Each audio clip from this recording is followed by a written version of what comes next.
America অবাক হয়ে গেছে। এত বছর ধরে যেসব প্রযুক্তি নিয়ে তারা গর্ব করে এসেছে, স্টেথ বোমার, হাইপারসোনিক অস্ত্র, ইনভিজিবল টেকনোলজি, সব কিছুর মাঝখানে হঠাৎ করে রাশিয়া এমন একটা জিনিস সামনে এনেছে যেটা দেখে অনেকেই থমকে গেছে। বলা হচ্ছে রাশিয়া এমন এক নতুন প্রজন্মের বোমা বিমান তৈরি করেছে যেটা রাডারও ঠিকভাবে ধরা যায় না, আর আকাশে উঠে পৃথিবীর যে কোনো প্রান্তে নিঃশব্দে গিয়ে হামলা চালিয়ে ফিরে আসতে পারে। এই বিমানের নাম পাক ডিএ। আন্তর্জাতিক পর্যবেক্ষণের মতে এটা শুধু একটা বিমান না, এটা আসলে যুদ্ধের নিয়মও বদলে দিতে পারে। এই বিমানের সবচেয়ে বড় চমক হলো এর স্টিল বোমার, কিন্তু সাধারণ স্টিল বিমানের মতো নয়। বলা হচ্ছে এটাকে এমনভাবে ডিজাইন করা হয়েছে যাতে রাডার সিগন্যাল ভুল জায়গায় প্রতিফলিত হয়।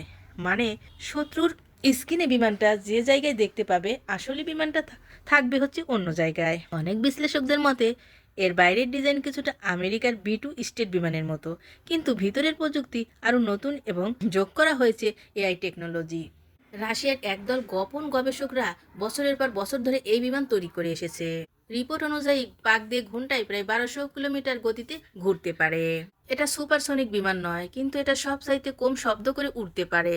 আর এখানেই রয়েছে আসল রহস্য, কারণ যত কম শব্দ হবে তত কম রাডার সিগন্যাল তৈরি হবে। তাই এই বিমানকে এমনভাবে তৈরি করা হয়েছে যাতে আকাশে উঠলে খুব কম শব্দ হয়। সবচাইতে ভয়ঙ্কর দাবি এসেছে এর রেট নিয়ে।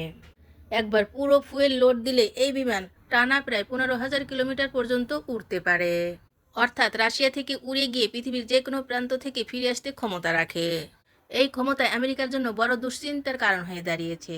দূরপাল্লার মেশিনে এই বিমান একবার উড়লে তাকে থামানো খুবই দুষ্কর হয়ে পড়ে। খালি অবস্থায় এই বিমানটির ওজন প্রায় 34 টন হতে পারে, আর পুরো অস্ত্র আর জ্বালানি লোড দিলে এটির ওজন প্রায় 70 টন হতে পারে। এই বিমান একবারে প্রায় 30 টনের মতো বোমা, মিসাইল এবং অন্যান্য অস্ত্র বহন করতে পারে। পাক ডিয়ের সবচাইতে ভয়ঙ্কর দিক হলো এটা শুধু সাধারণ বোমা বহন করে না, এর ভিতর থাকতে পারে পারমাণবিক অস্ত্র, মিসাইল এবং দূরপাল্লার ক্রুজ মিসাইল, এমনকি হাইপারসোনিক অস্ত্র। অনেক প্রতিবেদনে বলা হয়েছে ভবিষ্যতে রাশিয়ার এই বিমানে হাইপারসোনিক মিসাইল বহনের ক্ষমতা থাকতে পারে। এই ধরনের মিসাইল সবগুলো থেকে 12 গুণ দ্রুত গতিতে আঘাত আনে, আর এটাকে একবার ছোড়া হলে সেটাকে থামানো একেবারে অসম্ভব হয়ে পড়ে। কিন্তু এই বিমান শুধু অস্ত্র বহনের জন্যই ভয়ঙ্কর নয়। অনেক গবেষকরা বলেছে পাক দিয়ে নিজে একটা উড়ন্ত ইলেকট্রনিক ওয়ারফেয়ার সেন্টারের মতো কাজ করতে পারে। এর মধ্যে এমন একটা জিনিস রয়েছে যেটা শত্রুদের সিগন্যাল নষ্ট করে দিতে পারে, যোগাযোগ ব্যবস্থা নষ্ট করে দিতে পারে, শত্রুদের সিগন্যাল জ্যামও করতে পারে।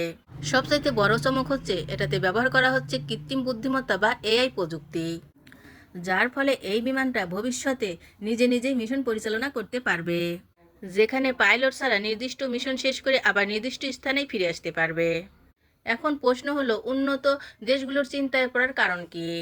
কারণ এআই রিপ্লাই সিস্টেমের বড় অংশ নির্ভর করে রাডার গ্রাফিক এবং আগাম সতর্কতার উপর। কিন্তু যদি এমন একটা বিমান থাকে যেটা রাডারই ধরা পড়ে না অথবা ভুল সিগন্যাল দেখায়, তাহলে তার সামনে পুরো সিস্টেমই দুর্বল হয়ে যায়। আমেরিকার কাছে B2 স্টেট বিমানের মতো বড় বিমান থাকলেও পাক ডিএকে একেবারে ভিন্ন দেশের বিমানের মতোই দেখছে। অনেক বিশ্লেষকদের মতে এই বিমানটি যদি পাক দিয়ে একবার আকাশে ওঠে সেটাকে থামানো একেবারে অসম্ভব হয়ে পড়ে। তাই এটাকে টার্গেট করা তো আরও কঠিন। বিভিন্ন রিপোর্ট অনুযায়ী বর্তমানে রাশিয়াতে বিশেষ কিছু এয়ারবেসে এই বিমানের গোপন পরীক্ষা চলছে। এমন জায়গায় পরীক্ষা চলছে যেখানে মিডিয়ার প্রবেশ নিষিদ্ধ করা হয়েছে। সব মিলিয়ে পাক ডিএ নিয়ে আলোচনা যত বাড়ছে ততই মনে হচ্ছে এটা শুধুমাত্র সাধারণ একটা বিমান নয়, এটা রাশিয়ার এমন একটা নতুন বার্তা যেটা বিশ্বের বড় সব দেশগুলোকে ভাবতে বাধ্য করেছে। কারণ যদি সত্যি এই বিমান সফলভাবে সবকিছু পরীক্ষা হয়ে যায়, এটা রাশিয়ার জন্য একটা বড় শক্তি হয়ে উঠবে।